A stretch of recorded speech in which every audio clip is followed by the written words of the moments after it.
좋은 아침입니다.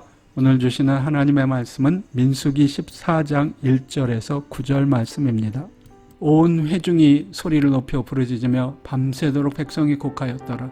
이스라엘 자손이 다 모세와 아론을 원망하여 온 회중이 그들에게 이르되 우리가 애굽 땅에서 죽었거나 이 광야에서 죽었다면 좋았을 것을 어찌하여 여호와가 우리를 그 땅으로 인도하여 칼에 망하게 하려 하는고 우리 처자가 사로잡히리니 애굽으로 돌아가는 것이 낫지 아니하랴.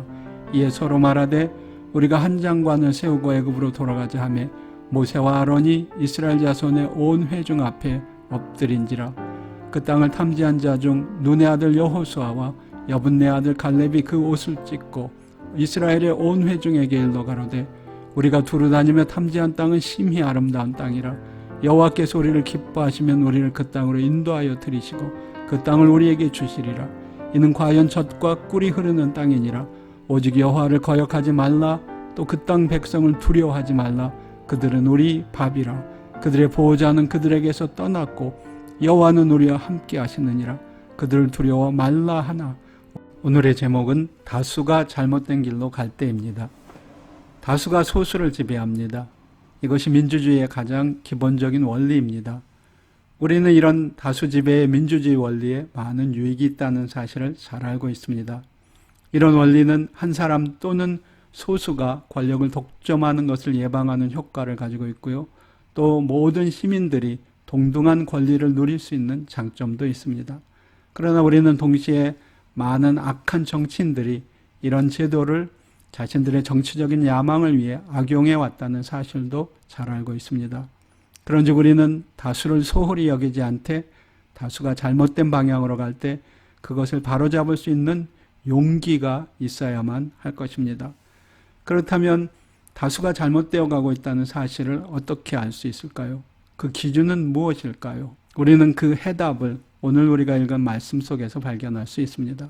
오늘 말씀은 우리 모두가 잘 아는 이야기입니다.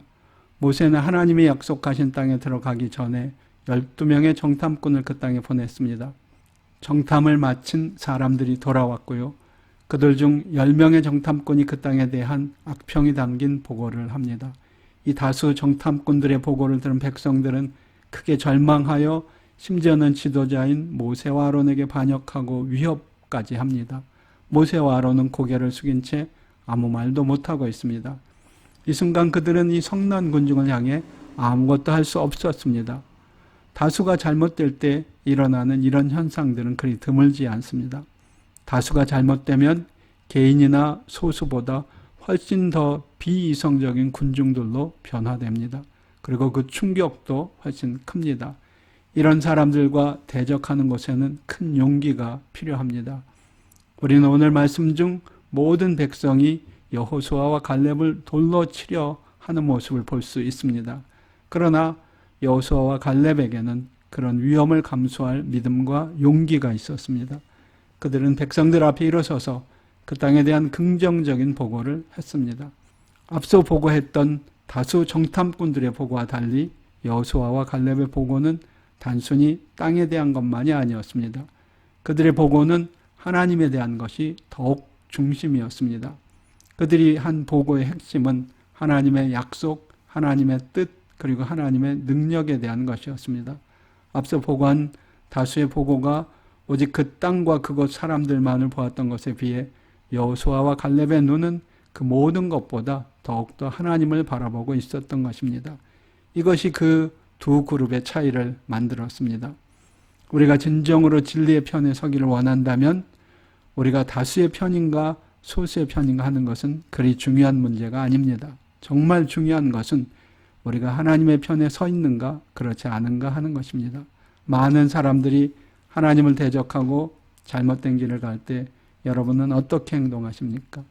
여러분은 하나님 한 분만을 의지하고 외로운 싸움을 하실 용기가 있으십니까?